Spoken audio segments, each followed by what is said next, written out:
Hello student, good morning to all of you. तो आज बात करते हैं लेक्चर नंबर 8 की।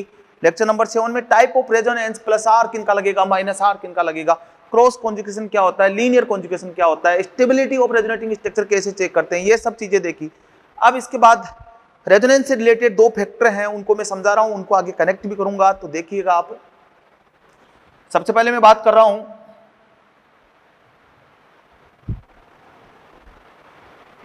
इफेक्ट लगाने की भी बात होगी। ऑर्थो इफेक्ट एक टर्म्स है, उसकी बात करेंगे। ऑर्थो इफेक्ट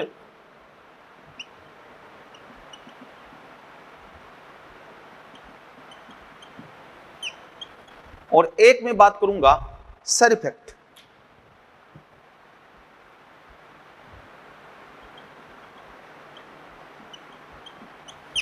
दो की बात करने वाले हैं, ऑर्थो इफेक्ट और सर इफेक्ट। ऑर्थो इफेक्ट क्या होता है, सर इफेक्ट क्या होता है, देखो दिख रहा। ऑर्थो इफेक्ट जो है ना, वो ऑब्जर्वर्ड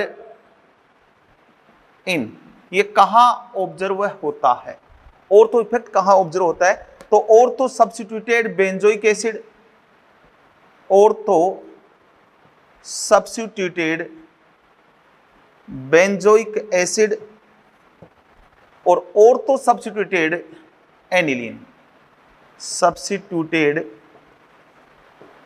aniline.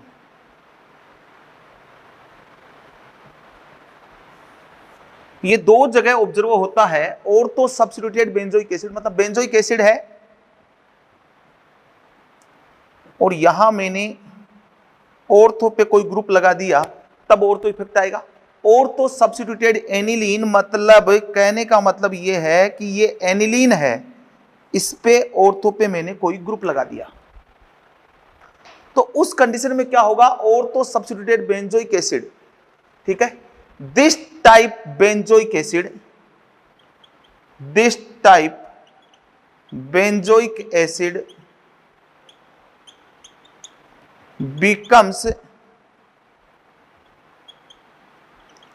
becomes stronger acid than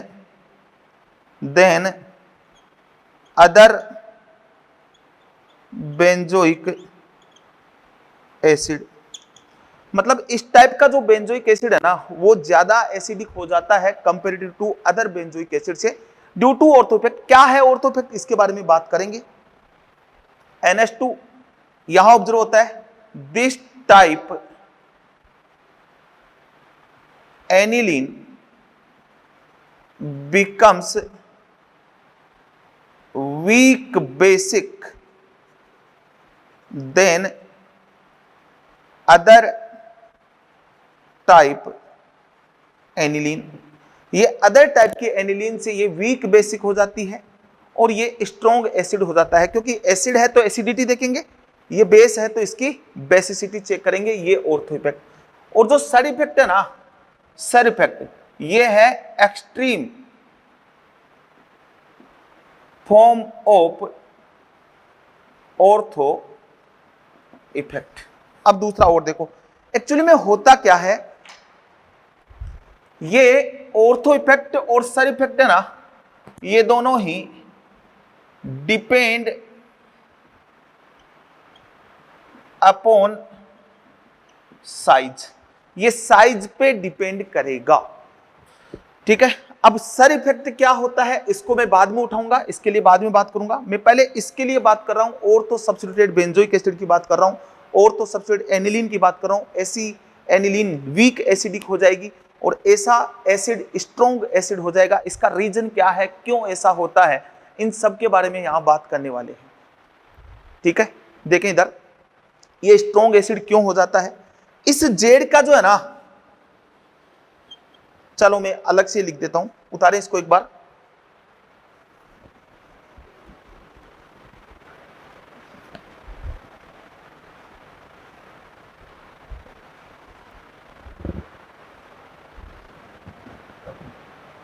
देखो इधर, ये जो ग्रुप मैंने लिया है यहां पे COH और ये जेड, इन दोनों ग्रुप के बीच में होगा repulsion.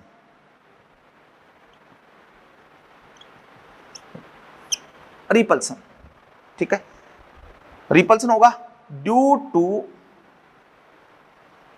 Repulsion Z and COH group do not lies in same plane. जब रिपल्सन हो रहा है, रिंग पे हमने लगा COH है और यहां जेड है, इनके बीच रिपल्सन हो रहा है, इसलिए do not lies in same plane and do not have resonance with do not have resonance with do not have resonance या फिर have minimum resonance with ring।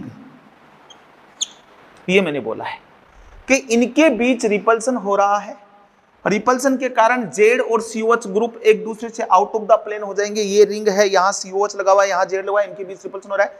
ये रिंग से वो नीचे की तरफ चला गया, ये ऊपर की तरफ आ गए, रिंग से आउट ऑफ द प्लेन हो गए। Due to repulsion Z and COH group do not lies in same plane में रहेंगे and do not have resonance. ये जो जेड है ना, ये रेजोनेंस ना तो इससे इलेक्ट्रॉन देगा ना इससे इलेक्ट्रॉन लेगा, या फिर अपना रेजोनेंस क्या कर लेगा, मिनिमम कर लेगा। मैंने बोला हैव मिनिमम रेजोनेंस, या तो पूरी तरह बंद हो जाएगा या बहुत कम रेजोनेंस काम करने वाला, ये प्रोबेबिलिटी है, या तो पूरी तरह बंद हो सकता है या बहुत कम रेजोनेंस काम करेगा। रिपल्सन होगा इसलिए। तो अब इसके कारण ये एसिडिटी क्यों बढ़ती है उसकी बात भी हम करेंगे। तो इस जेड का ओनली +I काम करने वाला है, क्योंकि ये +I और -I किसके थ्रू लगता है, सिग्मा इलेक्ट्रॉन के थ्रू लगता है। तो बॉन्डेड तो है ही ना, उससे टूटा थोड़ा ना है, तो सिग्मा इलेक्ट्रॉन के थ्रू या तो खींच सकता है या दे सकता है। रेजोनेंस जो है वो या तो पूरी तरह बंद हो जाएगा या कम हो जाएगा, ठीक है। अब फिर मैंने बोला कि ये स्ट्रॉन्ग एसिड क्यों होता है, ये एसिडिक क्यों होता है स्ट्रॉन्ग, इसके बारे में बात करेंगे। देखो एक simple Y ortho substituted benzoic acid become strong.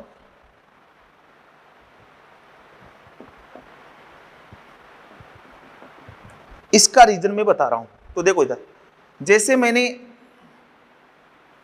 एक सिंपल बेंजोइक एसिड लिया और एक मैंने ऑर्थो सब्स्टिट्यूटेड बेंजोइक एसिड लिया, यहां जेड ग्रुप लगा हुआ है।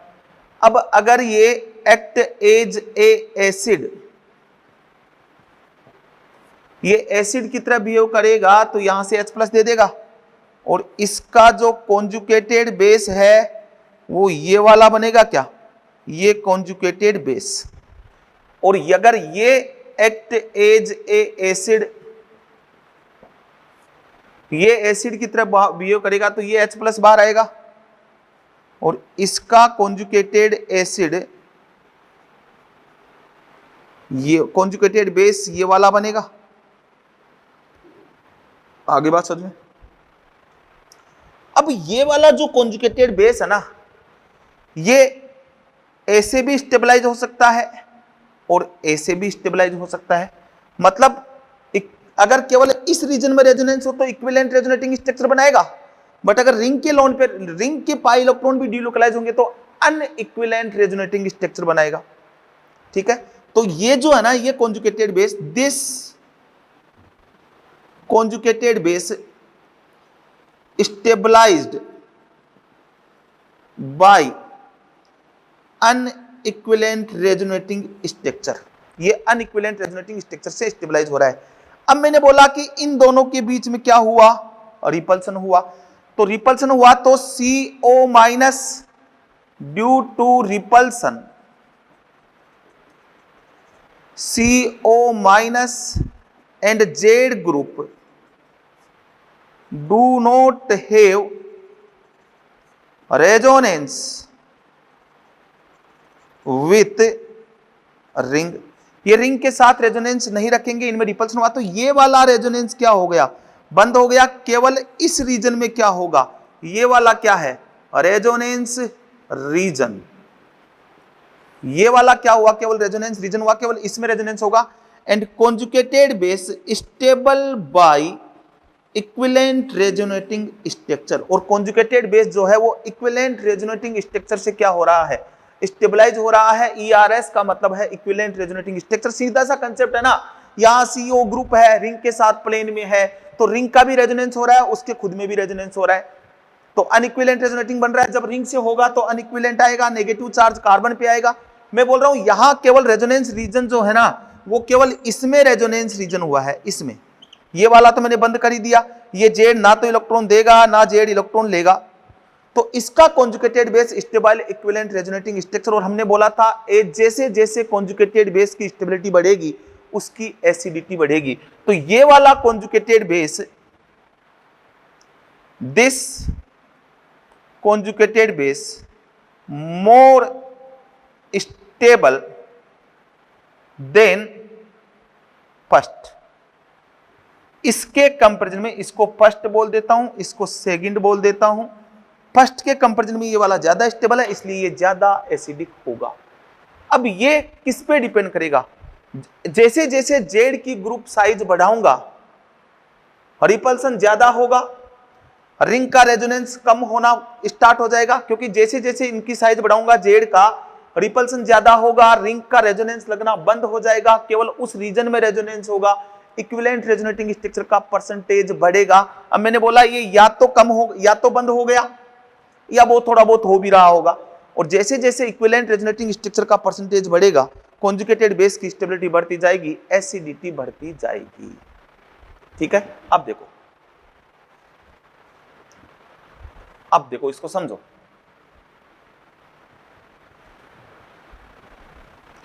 मैंने लिया ये वाला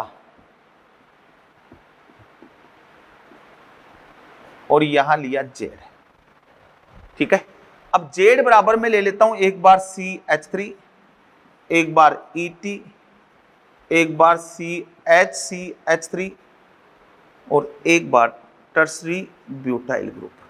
तो इधर से इधर जा रहा हूं, साइज ये जेड इक्वल टू है, साइज ऑफ जेड क्या हो रही है, इंक्रीज हो रही है, रिपल्सन क्या हो रहा है, इंक्रीज हो रहा है, percentage of equivalent resonating structure increase होगा। सबसे ज्यादा इक्विवेलेंट रेजोनेटिंग स्ट्रक्चर इसमें बनेगी। जेड लगाओ, अलग अलग केस बनाओ, एक बार CH3 लगाओ, एक बार इथाइल लगाओ, एक बार आइसोप्रोपाइल लगाओ, एक बार टर्सरी ब्यूटाइल लगाओ। चार कंडीशन, चार ग्रुप मैंने बनाए। Percentage of equivalent resonating structure increase होगा, stability of conjugated base increase होगा, एसिडिटी क्या हो जाएगा, इंक्रीज हो जाएगा। पहला क्वेश्चन। दूसरा, अब मैं लेता हूं यहां पे ये वाला COH और ये जेड बराबर एक बार फ्लोरीन, एक बार क्लोरीन, एक बार ब्रोमीन और एक बार आयोडीन। इधर से इधर साइज क्या हो रहा है, बढ़ रहा है। Percentage of equivalent resonating structure क्या हो रहा है, इंक्रीज हो रहा है। एसिडिटी भी क्या हो जाएगी, इंक्रीज हो जाएगी। आ गई बात समझ में? सिंपल सा कंसेप्ट है, कुछ भी नहीं है। और तो सब्स्टिट्यूटेड है, सब में और तो है। अब इसके बाद जैसे मैंने ये लिया COH और ये CH3, COH और ये NO2, दोनों में ऑर्थो इफेक्ट है, ठीक है, सेम एक्सटेंट के साथ है। बट इस CH3 का प्लस I लगेगा, NO2 का क्या लगेगा, माइनस I लगेगा। रेजोनेंस तो नहीं लगेगा, हो सकता है NO2 का थोड़ा बहुत -R भी काम कर रहा हो। ज्यादा एसिडिक कौन सा होगा, एसिडिक, क्योंकि हमने क्या बोला था, acidity is directly proportional to -R minus I plus R plus H और प्लस I। उसी कंसेप्ट से -I बड़ा है। ऐसे ही अगर मैं बात करूं यहां पे, ये COH और ये CH3 और ये COH और ये Cl, ये ज्यादा एसिडिक हुआ, ठीक है। ऐसे ही अगर मैं बात करूं COH और ये COH एच और ये OH, ये वाला ज्यादा एसिडिक हुआ। ये वाला ज्यादा एसिडिक क्यों हुआ? क्योंकि इस यहां पे क्या है, ऑर्थो इफेक्ट,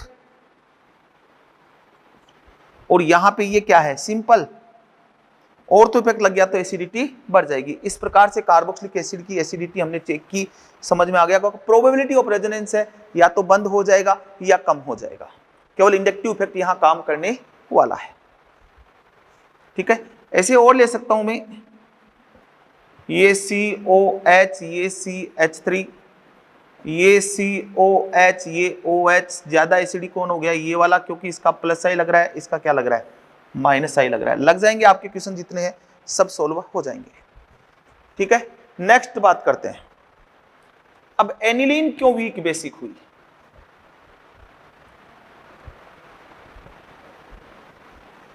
हमें इसके क्वेश्चन तो लगा देता हूं। ठीक है, इसके क्वेश्चन लगाता हूं। Arrange the following carboxylic acid, following carboxylic acid in decreasing order of acidity. तो हमने क्या पढ़ा था कि एसिडिटी जो है वो -R -H -I plus R plus H plus I के इनवर्सली प्रोपोर्शनल होती है। इसी को हमने ओपन किया था कि एसिडिटी जो है ना वो डायरेक्टली प्रोपोर्शनल टू -R, फिर -H, फिर -I, फिर सिंपल, फिर +I, फिर +H, और सबसे कम कौन सा होगा, +R वाला। फॉर्मूले का मतलब बताया था। अब तीनों इफेक्ट फट चुके हैं।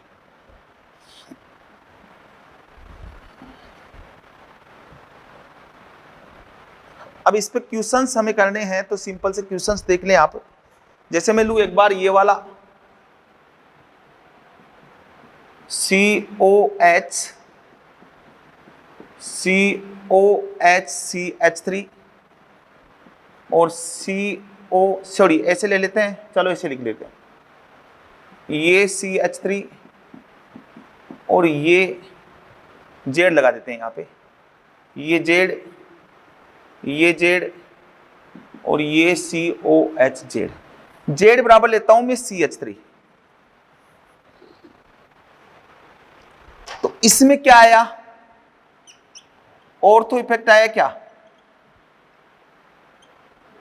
मोस्ट क्या हो गया, एसिडिक हो गया ये। तो सेकंड सबसे ज्यादा आने वाला है।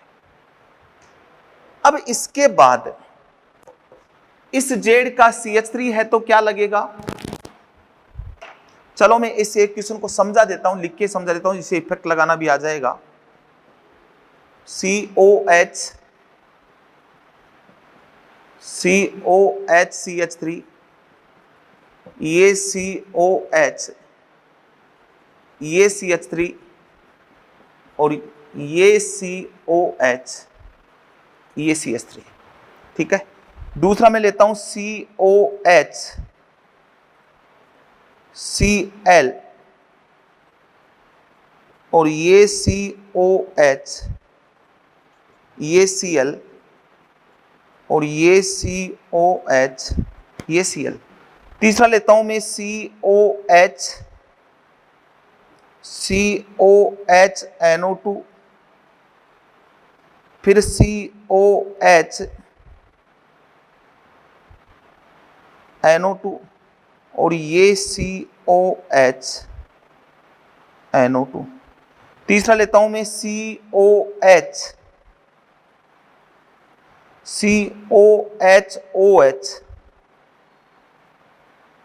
COH मेटा पे और COH पेरा पे। तो सिंपल सा कंसेप्ट लगाना है। देखो यहां ये वाले क्या होंगे, ये मोस्ट एसिडिक है ड्यू टू ऑर्थो इफेक्ट, तो इनमें सब में सेकंड तो सबसे पहले आएगा। बाकी इफेक्ट से अरेंज कर दो, 1 नंबर, 2 नंबर, 3 नंबर, 4 नंबर। ठीक है, एक ये ध्यान रखना, हेलोजन जो है +R भी लगता है, -I भी लगता है। हेलोजन, ये है हेलोजन, प्लस आर भी लगता है, माइनस आई भी लगता है, plus R for directive effect.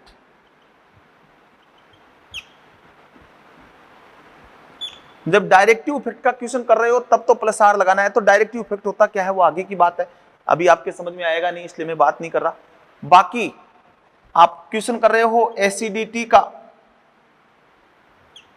Basicity का, रिएक्टिविटी का, स्टेबिलिटी का, इन सब के केस में हेलोजन का क्या लगाना है, माइनस आई लगाना है। हेलोजन का एबनॉर्मल बिहेवियर है, जब आप डायरेक्टिव इफेक्ट देख रहे हो तब तो हेलोजन का प्लस आर लगेगा, अदरवाइज एसिडिटी का क्वेश्चन करो, बेसिसिटी का करो, रिएक्टिविटी का करो, स्टेबिलिटी का करो, उस कंडीशन में आपको हेलोजन का क्या लगाना है, माइनस आई लगाना है। ठीक है, अब देखो CH3 का क्या इफेक्ट लगता है, ये इस पे इफेक्ट लगाना है ना, ऑर्थो पोर्शन पे है तो ऑर्थो पे प्लस एच लगेगा, सॉरी इसको तो हटा दे तो हो ही गया। ये मेटा पे है तो इसका क्या लगेगा, प्लस आई। मेटा पोर्शन पे CH3 का क्या लगता है भाई, ये इसके रेस्पेक्ट में ऑर्थोपेरा पे नहीं है ना, ऑर्थोपेरा पे नहीं है तो रेजोनेंस तो काम करेगा नहीं, इसका इफेक्ट यहां लेके जाना है, तो इस पे जाएगा नहीं मेटा पे, मेटा पे केवल क्या काम करेगा, प्लस आई। CH3 यहां क्या काम करेगा, प्लस एच और प्लस आई दोनों काम करेंगे। अब सीक्वेंस मैंने बोली हुई है कि सबसे पहले रेजोनेंस, उसके बाद हाइपर कॉन्जुगेशन, उसके बाद इंडक्टिव इफेक्ट, ये वाली सीक्वेंस बोली है। तो अब देखिए सबसे पहले सेकंड हो गया, फिर सिंपल हो जाएगा क्या, माइनस आर कहीं नहीं है, माइनस एच कहीं नहीं है, माइनस आई कहीं नहीं है, सिंपल। सेकंड ज्यादा क्यों हुआ, वो तो ऑर्थो इफेक्ट के कारण हो गया, सिंपल मतलब फर्स्ट आ जाएगा। फिर प्लस आई वाला, प्लस आई यहां लग रहा है तो फिर थर्ड आ जाएगा, और लास्ट में 4 प्लस एच लग रहा है। Cl के केस में ये ज्यादा चले गया, यहां भी माइनस आई, यहां भी माइनस आई और सिंपल। तो पहले सेकंड उसके बाद Cl, माइनस आई ज्यादा यहां लगेगा या यहां लगेगा, इस पे लगाना है। तो ये 1 2 3 पोर्शन पे लग रहा है, 1 2 3 4 पे लग रहा है, माइनस आई ज्यादा कहां लगेगा, मेटा पे, तो फिर थर्ड आ जाएगा, उसके बाद फोर्थ आ जाएगा और सबसे कम फर्स्ट आ जाएगा।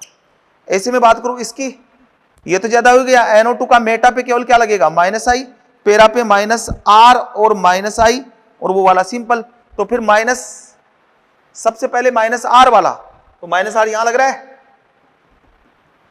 ये तो ज्यादा हो गया होगा ऑर्थो इफेक्ट के कारण, फिर 4, फिर माइनस आई वाला थर्ड, फिर सिंपल। ऐसे में इसकी बात करूं, सेकंड तो ज्यादा हो गए होगा, फिर इस OH का मेटा पे केवल क्या लगेगा, माइनस आई, पेरा पे इसका क्या लगता है, प्लस आर और माइनस आई, तो फिर ज्यादा कौन सा हो जाएगा, थर्ड नंबर, फिर सिंपल फर्स्ट, और सबसे लीस्ट एसिडिक हो जाएगा फोर्थ। ऐसे इफेक्ट लगाने होते हैं। ओके, चलो मिटाऊं।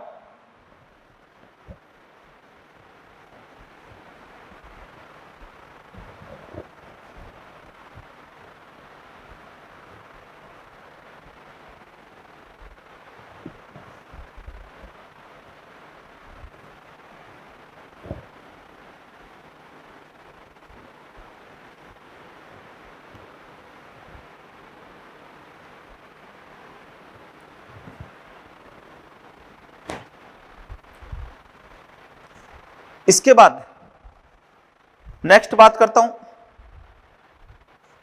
Y ortho substituted aniline is weak base. Ortho substituted aniline weak base क्यों होती है, इसका रीजन ये देखो कि NH2 और ये जेड, ये लोन पेयर, ये बेस की तरह बिहेव करेगी, एक्ट एज ए बेस, तो ये H प्लस क्या करेगी, एक्सेप्ट करेगी, और H प्लस एक्सेप्ट करेगी तो ये क्या बनेगा, NH3 प्लस और ये जेड। ओके, अब यहां मैं ये बोल रहा हूं, इसको हम ये भी बोल सकते हैं SIP, मतलब स्टेरिक इनहिबिशन इन प्रोटोनेशन, स्टेरिक इनहिबिशन इन प्रोटोनेशन, मतलब ये वाला क्या है, इसको क्या बोला, प्रोटोन। तो ये प्रोटोनेशन नहीं हो रहा, इसका क्या लग रहा है, स्टेरिक हिंड्रेंस लग रहा है, इसलिए ये H+ यहां पे अटैक नहीं कर पा रहा है। और इस Z का +R -R नहीं लगेगा, केवल इसका क्या लगेगा, +I - I काम करेगा। ठीक है, तो यहां पे मैं यहां भी बोल सकता हूं, ये बन गया कॉन्जुगेटेड एसिड। इस Z ना तो ये इलेक्ट्रॉन देगा और ना उससे इलेक्ट्रॉन ये लेगा, दोनों ही केस में ये फेल हो जाएगा, ना तो इलेक्ट्रॉन दे पाएगा ना इलेक्ट्रॉन ले पाएगा। तो मैं ये बोल रहा हूं कि as well as size of Z group increase, SiP क्या हो जाएगा, इंक्रीज हो जाएगा, बेसिसिटी क्या हो जाएगा, डिक्रीज हो जाएगा। एक तो ये, दूसरा कंसेप्चुअल सीखो तो ये देखो, as well as size of Z increase, जैसे जैसे Z का साइज बढ़ेगा, ठीक है, solvation of NH3+ groups becomes difficult, solvation of NH3 group plus, क्योंकि देखो बेसिसिटी शो किया तो इसका सोल्वेशन होगा। अब अगर ये Z ग्रुप है तो वाटर को यहां इसका सोल्वेशन करने नहीं देगा, और जब ये स्टेबल नहीं बनेगा तो क्यों H+ एक्सेप्ट करेगा, क्योंकि कॉन्जुगेटेड एसिड जितना ज्यादा स्टेबल होगा उसकी प्रोटॉन एक्सेप्ट करने की टेंडेंसी उतनी ही ज्यादा होगी। बट यहां ये Z ग्रुप है ना, वाटर को इसको सोलोलाइज नहीं करने दे रहा है, जैसा हमने पीछे बेसिसिटी में देखा था। तो दो फैक्टर बताया, एक फैक्टर ये नीट लेवल पे मैं बात करूं तो इससे कर लो, बोला as well as size of Z increase होगी, solvation of NH3 group becomes difficult, इसका सॉल्वेशन डिफिकल्ट हो जाएगा। ठीक है, and stability of conjugated base, conjugated acid decrease हो जाएगा। ये वाला कॉन्जुगेटेड एसिड है, ये वाला कॉन्जुगेटेड बेस है, और ये बेसिसिटी क्या हो जाएगी, डिक्रीज हो जाएगी। वही सेम कंसेक्यूशन लेता हूं, NH2CH3 NH2 ये ET, ये NH2 ये आइसोप्रोपाइल, और ये NH2 टर्शीब्यूटाइल। इधर से इधर जाऊंगा तो SiP क्या हो रहा है, इंक्रीज, बेसिसिटी क्या हो जाएगी, डिक्रीज। ठीक है, एक हमने ये भी पढ़ा, basicity is directly proportional to +R + H + I inversely -R -H -I, resonance से बड़ा कोई नहीं है। तो ये बात करूं तो यहां पे देखो, अगर मैं लूं NH2CH3 और ये NH2NO2, तो इसका +I लगेगा, इसका -I लगेगा, ज्यादा बेसिक वो रहेगा। आगे बात समझ में, ठीक है, ये इफेक्ट का ध्यान रखें। तो और तो सब्स्टिट्यूटेड एनिलीन, अब जैसे मैंने बात की इसकी NH2CH3 और ये NH2CH3, ज्यादा बेसिक ये वाला है, क्योंकि यहां दोनों तरफ से क्या लग रहा है, SiP, बोथ साइड SiP, और इधर वन साइड SiP।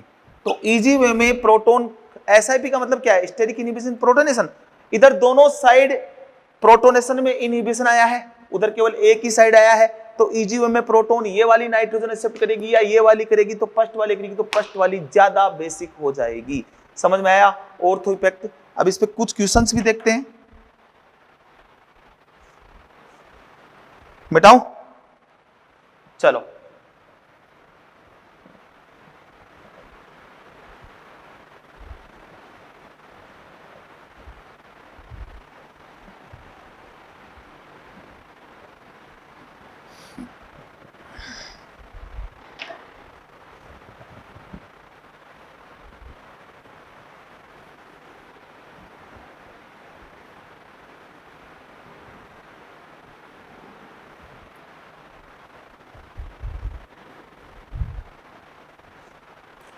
क्वेश्चंस की बात करें तो वही वैसे क्वेश्चन लेंगे जैसे ये लिया मैंने। पहले तो ये पता होना चाहिए कि बेसिसिटी जो है ना वो directly proportional to plus R plus H plus I, फिर सिंपल, फिर माइनस आई वाला, फिर माइनस एच वाला, सबसे कम कौन सा होगा? माइनस आर वाला। ठीक है, इधर से इधर जाऊंगा तो बेसिसिटी कम होती जाएगी, डिक्रीज। अब मैं लेता हूं ये वाला NH2 CH3 NH2, ये CH3 और NH2, ये CH3। दूसरा लेता हूं मैं NH2, ये NH2Cl, ये NH2Cl और ये NH2Cl और ये NH2Cl। तीसरा लेता हूं मैं ये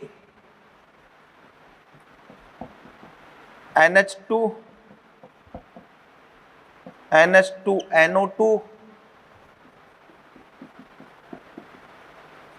ये NH2NO2 और ये NH2NO2। एक लेता हूं मैं ये वाला NH2OCH3 NH2OCH3 और NH2OCH3। ठीक है, बेसिसिटी ऑर्डर हमें अरेंज करना है। Question number first, question number second, question number third, question number 4।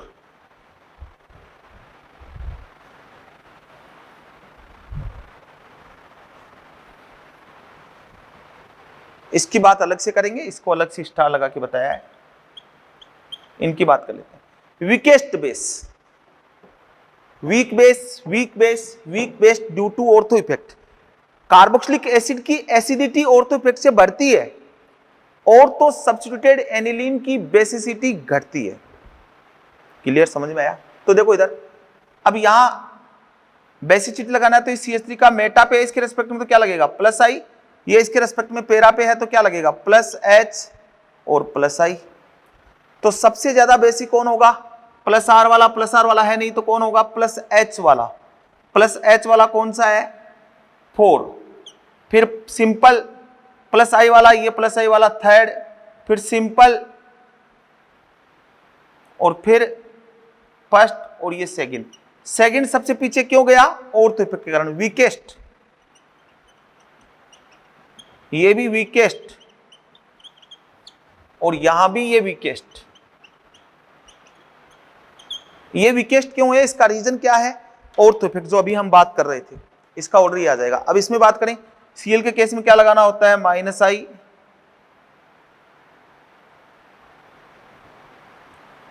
Minus आई। तो सबसे ज्यादा कौन सा हो जाएगा? सिंपल, फिर माइनस आई, यहां भी माइनस आई, यहां भी। ज्यादा माइनस आई कहां लगेगा? मेटा पे। जहां माइनस आई ज्यादा वहां बेसिसिटी कम हो जाएगी। उसके बाद 4, थर्ड, सेकंड। सेकंड वापस सबसे कम गया है। इसमें बात करूं तो इसका माइनस आर लगता है और माइनस आई लगता है। ये मेटा पे है तो केवल माइनस आई, ये ऑर्थो पे तो माइनस आर और माइनस आई। ये तो वीकेस्ट हो गया। अब इन तीनों में से बात करें तो माइनस आर सबसे ज्यादा कहां लगा है? बेसिसिटी प्लस आर कहीं नहीं है तो फर्स्ट आ जाएगा सबसे ज्यादा, सिंपल वाला, फिर माइनस आई वाला थर्ड, फिर माइनस आर वाला फोर्थ और सेकंड सबसे कम। इसमें ना एक्सपेक्टेड ऑर्डर जो आता है ना,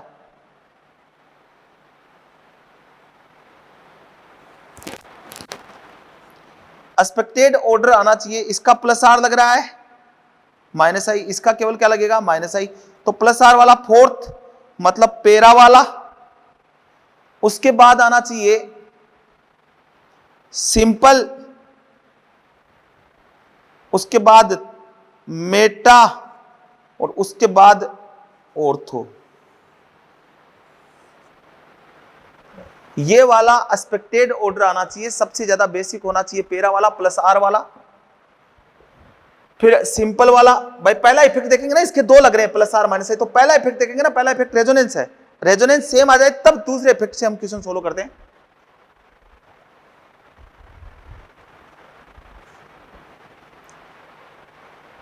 ठीक है, तो ये वाला एक्सपेक्टेड ऑर्डर है, बट इसका करेक्ट ऑर्डर ये आता नहीं है।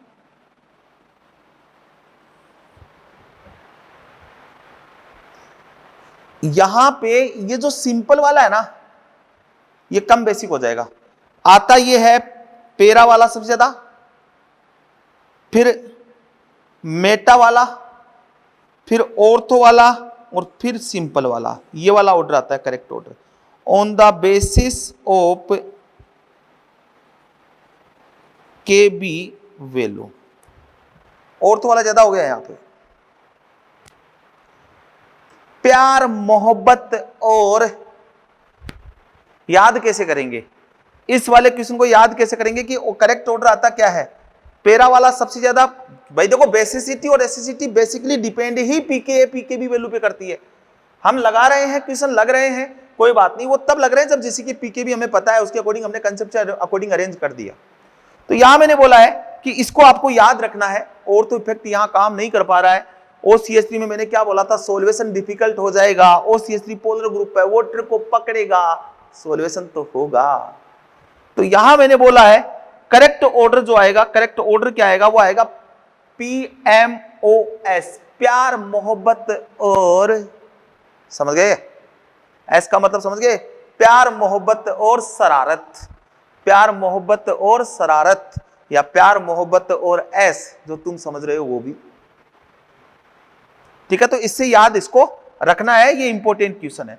एक बेसिसिटी के बारे में एक ये भी बता दूं कि NH2 यहां लगा हुआ है, पैरा पोर्शन पे फ्लोरीन वाला सबसे ज्यादा होगा, फिर क्लोरीन वाला, फिर ब्रोमीन वाला, एक आयोडीन वाला। ये भी बेसिसिटी ऑर्डर होता है, ये भी आपको ध्यान रखना है। बाकी सिंपल वे में आपके क्वेश्चन एकदम सिंपल से आते हैं, सिंपल वे में इफेक्ट लगाओगे तो लग जाएंगे। ठीक है, चलें आगे, नोट करें। ये ऑर्थो इफेक्ट बताया मैंने।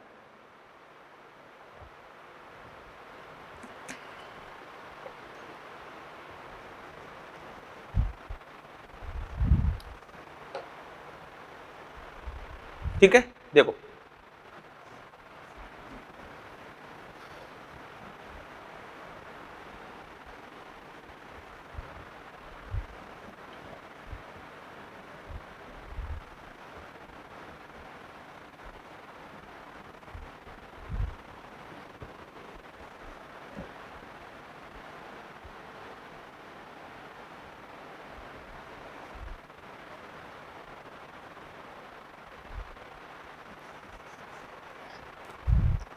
ठीक है, SIR effect,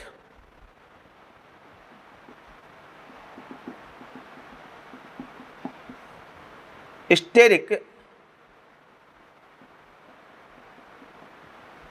inhibition in resonance.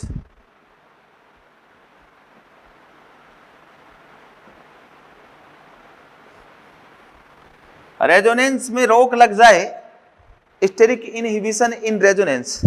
ठीक है, observed generally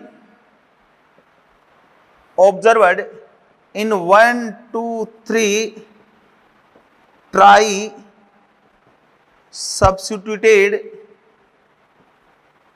benzene.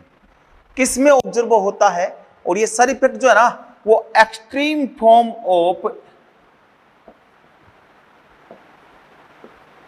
Ortho effect, ortho effect का बड़ा रूप है, extreme form of ortho effect generally observe in 1, 2, 3 try substituted benzene. मतलब ये वाला, ये ग्रुप लगा हुआ है, ये ग्रुप लगा हुआ है, और ये ग्रुप लगा हुआ है।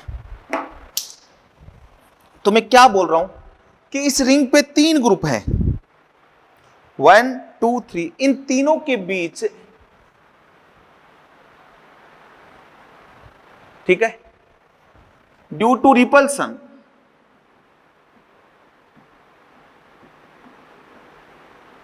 these group becomes non-planar with ring and resonance with ring and resonance with ring becomes minimum और या स्टॉप। मैं बोल रहा हूं ये तीनों ग्रुप एक दूसरे को रिपल कर रहे हैं, 1 2 3। तो रिपल्सन से बचने के लिए ये दोनों ग्रुप नीचे की तरफ चले जाएंगे, ये ग्रुप ऊपर की तरफ आ जाएगा। तो रिंग के साथ इसका रेजोनेंस क्या हो जाएगा, खत्म हो जाएगा। तो मैंने क्या लिखा है, due to repulsion of these group, these becomes non planar, these group repulsion between these group becomes non-planar with ring and resonance with ring becomes minimum और स्टॉप। या तो मिनिमम हो जाएगा या पूरी तरह क्या हो जाएगा, बंद हो जाएगा। तो मतलब ये वाला जो बोल रहे हो ना आप, ये ना तो इधर देगा और ना इससे लेगा, ये ना तो इधर देगा और ना इससे लेगा, ये ना तो इधर देगा और ना इधर लेगा। अब ये बंद हो सकता है या कम हो सकता है। कहां होना चाहिए, क्या होना चाहिए जी, क्या होना चाहिए, बल्कि ग्रुप होना चाहिए। और ये बोल दो कि as well as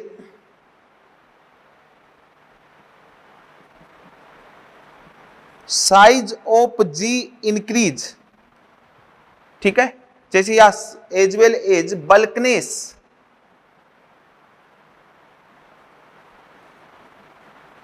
of Z increase, जैसे जैसे जी का बल्कनेस बढ़ेगा,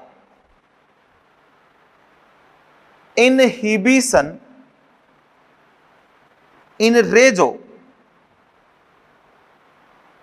बढ़ेगा, रेजोनेंस में इनहिबिशन बढ़ता जाएगा। क्या होना चाहिए जी, जी बड़ा आयोडीन हो सकता है, ब्रोमीन हो सकता है, COH हो सकता है, SO3H हो सकता है, NO2 हो सकता है, NMe2 हो सकता है। और जी डैश क्या होंगे, जी डैश जो होंगे वो होंगे एल्काइल ग्रुप और ऑल जी। ये लो एल्काइल ग्रुप हो सकता है या सभी जी हो सकते हैं। तो इन दिस केस रेजोनेंस होगा नहीं, इन दिस केस केवल इंडक्टिव इफेक्ट काम करेगा, रेजोनेंस और हाइपर कॉन्जुगेशन काम नहीं करेगा, क्योंकि वो प्लेनर होने चाहिए। इनके इफेक्ट में ये वाला लग जाएगा, ठीक है। अब इसके हम एग्जांपल देखते हैं कि कहां कहां लगता है, और जनरली ये ऑब्जर्व होता है, और बाकी और भी इसके केस है। जैसे मैं ये समझूं, इसको मैं समझाऊं तो ऐसे समझ सकते हो।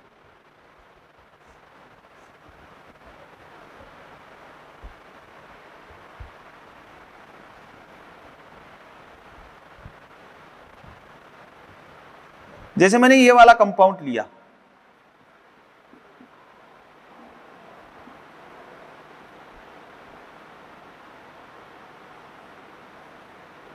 ये कार्बोकेटाइन है, ये रिंग है, और ये कार्बोकेटाइन sp2 होता है, एक CH3 एक CH3, और इसका अनहाइब्रिड p ऑर्बिटल ये वाला है, ये वाला अनहाइब्रिड p ऑर्बिटल। और बेंजीन के पाई इलेक्ट्रॉन ये हैं, ये वाले इसके साथ क्या दिखा रहे हैं, रेजोनेंस दिखा रहे हैं। बट ये जो CH3 है ना, इन H के साथ क्या दिखा रहे हैं,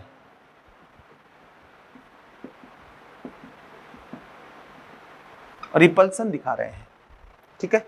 due to this repulsion, due to this repulsion vacant p orbital of carbocation becomes perpendicular to benzene ring perpendicular to pi electron density of ring, और ये यहां से क्या हो जाएगा, घूम जाएगा। तो घूम के क्या बना देगा ये कार्बन, और अब मैं इसको दिखा रहा हूं ऐसे।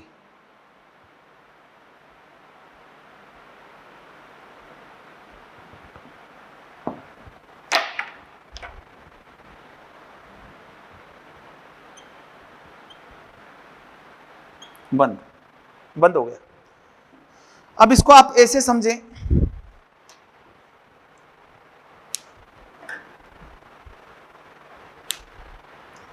पहले रिंग थी, ये रिंग है, या इधर से देख लेते हैं, ये वाली रिंग है। इस पे ये एक CH3 यहां था, एक CH3 यहां था, और ये वाला वेकेंट p ऑर्बिटल था। ब्लू वाला वेकेंट p ऑर्बिटल है जो यहां इस बेंजीन रिंग के पाई इलेक्ट्रॉन डेंसिटी के साथ डिलोकलाइज हो रहा है। इस CH3 को बेंजीन के H क्या कर रहे हैं, रिपल कर रहे हैं। ये कार्बन है, ये इसका ब्लू वाला p ऑर्बिटल है वेकेंट, ये दोनों CH3 ग्रुप है। अभी मैंने इसको बेंजीन रिंग की प्लेन में रखा हुआ है, और इस बेंजीन रिंग के जो पाई इलेक्ट्रॉन डेंसिटी ना जो ऊपर की तरफ हो रही है, वो इसके साथ क्या दिखा रही है, वेकेंट p ऑर्बिटल के साथ क्या दिखा रही है, रेजोनेंस दिखा रही है। अब मैं बोल रहा हूं इस CH3 के बीच में H के बीच में क्या हो रहा है, रिपल्सन हो रहा है। तो रिपल्सन से बचने के लिए ये क्या हो जाएगा, ऐसे घूम जाएगा, ऐसे घूम जाएगा। तो ये दोनों CH3 ऐसे हो गए, ये CH3 ऐसे हो गए, रिंग के दोनों हाइड्रोजन कहां हो गए, ऐसे हो गए, और ये P कहां हो गया, ये P हो गया perpendicular to pi, pi electron density यहां है, और उसके तो ये अब रेजोनेंस क्या हो गया, बंद हो गया। मतलब इसको हम ऐसे दिखाए ना, और बेटर करके दिखाएं तो ऐसे दिखा सकते हैं।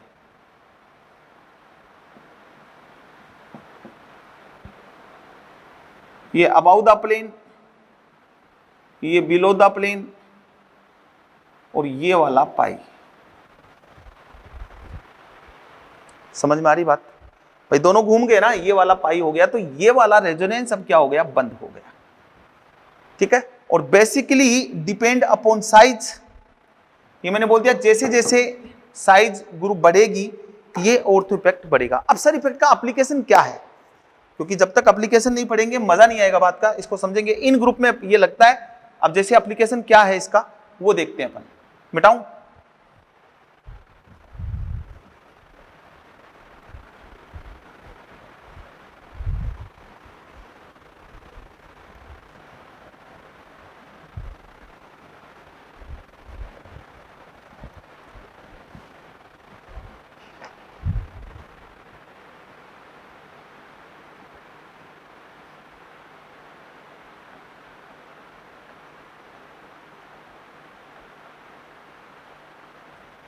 चलो देखो GOC चल रहा है, मीटर गए हैं, साफ कर देते हैं। अब मैं इसको समझाता हूं, समझे आप, इसके क्वेश्चंस लगाएं। एप्लीकेशन ऑफ सर इफेक्ट,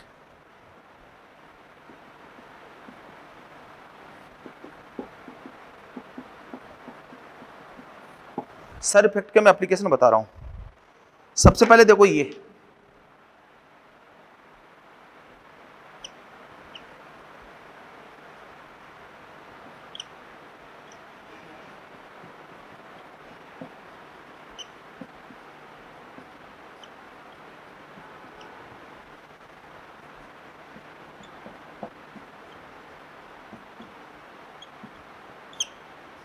ये लो, यहां H CH3, ये रिपल्सन, ये CH3, ये CH3, इधर से इधर जा रहा हूं, तो सर इफेक्ट क्या हो रहा है, इंक्रीज हो रहा है क्या, सर इफेक्ट इंक्रीज हो रहा है क्या, क्योंकि CH3 के बीच में रिपल्सन, तो रेजोनेंस विथ रिंग डिक्रीज हो रहा है। मतलब ये इतना इजी वे में जा रहा है, ये भी जा रहा है, ये भी जा रहा है, बट ये कम तो हो ही रहा है ना।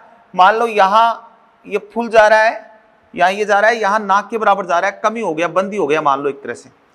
तो सर इफेक्ट बढ़ा तो रेजोनेंस विथ रिंग क्या हो गया, डिक्रीज हो गया, और ये डिक्रीज हो गया तो स्टेबिलिटी ऑफ कार्बोकेटाइन क्या हो गया, डिक्रीज हो गया। और देखते हैं दूसरा,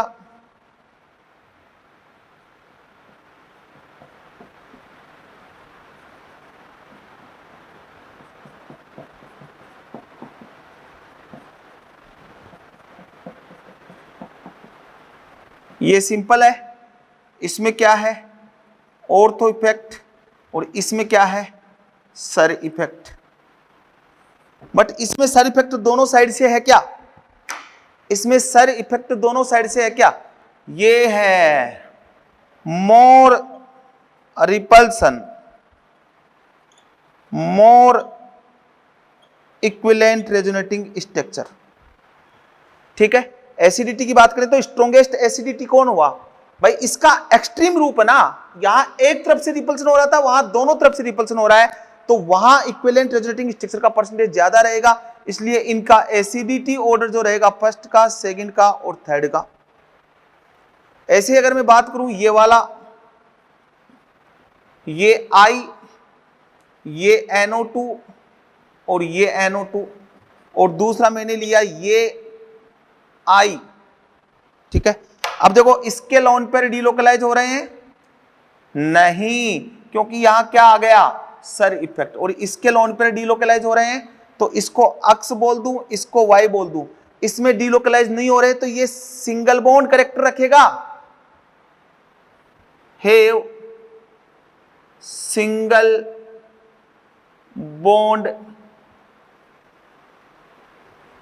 करेक्टर, इसमें सिंगल बॉन्ड करेक्टर है।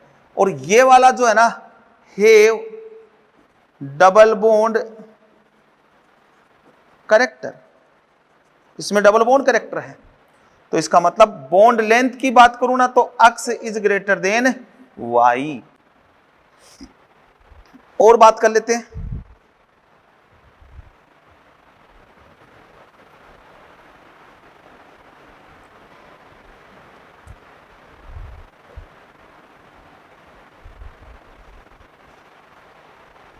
ठीक है, और बात करते हैं।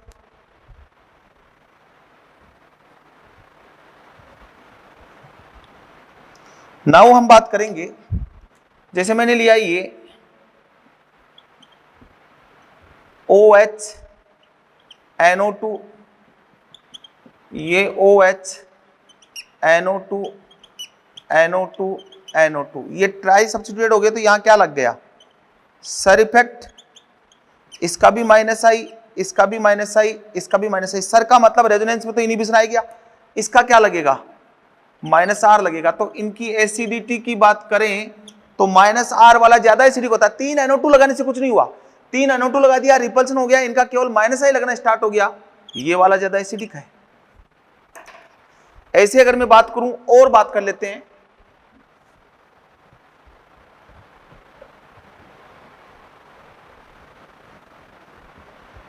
ये वाला देखो NH ये लोन पेयर, ये N, ये CR लिया मैंने R, और ये H लोन पेयर, ये लिया मैंने N, ये R और ये लोन पेयर। समझ में आ गई बात? अब ये H, ये H, ये H, ये H, ये H, रिपल्सन सबसे ज्यादा इधर से इधर होगा, इधर से इधर जा रहा हूं तो रिपल्सन क्या हो रहा है इंक्रीज हो रहा है। यहां HH के बीच का है, यहां RH के बीच का है, यहां RH दोनों साइड से है, वहां वन साइड से है, रिपल्सन इंक्रीज हो रहा है। Delocalisation of lone pair of nitrogen क्या हो रहा है डिक्रीज हो रहा है, मतलब इन नाइट्रोजन का लोन पेयर वजह से ये डीलोकलाइज हो रहा है। ये सबसे 3 टाइम्स डीलोकलाइज मान लेता हूं, ये वाला इससे कम डीलोकलाइज होगा और ये वाला और कम डीलोकलाइज होगा, तो delocalization of lone pair of nitrogen decrease. ठीक है, availability of lone pair increase, किस नाइट्रोजन के लोन पेयर आसानी से उपलब्ध होंगे भैया? इसके तो रिंग के साथ मजे से घूम रहे हैं, ये वाले उसके कंपैरिजन में कम घूम रहे हैं और ये वाले और भी कम घूम रहे हैं, सबसे ज्यादा ये घूम रहे हैं, तो ईजी हमें लोन पेयर कहां अवेलेबल होगा, इसमें होगा, क्योंकि यहां सबसे कम रेजोनेंस हो रहा है, तो availability of lone pair increase हो रहा है। प्रोटोनेशन इंक्रीज होगा। H प्लस डालूं तो सबसे पहले प्रोटॉन किस पे जाएगा, वहां जाएगा जहां लोन पेयर सबसे इजी वे में मिलेगा। तो इसके लोन पेयर रिंग के साथ घूम रहे हैं, इसके भी घूम रहे हैं, इसके भी घूम रहे हैं, सबसे ज्यादा उसके घूम रहे हैं, तो आसानी से प्रोटोनेशन इसका होगा। प्रोटोनेशन इंक्रीज हो रहा है, इसका मतलब बेसिसिटी क्या हो रहा है, डिक्रीज हो रहा है। ठीक है, और ये बोल दूं इधर से इधर जा रहा हूं लेफ्ट टू राइट, तो electron density in ring decrease हो रही है।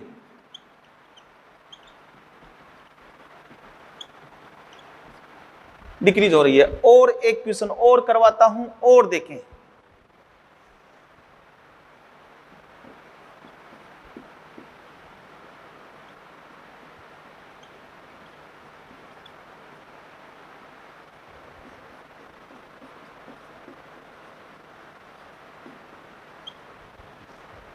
अक्स वाई, बॉन्ड लेंथ,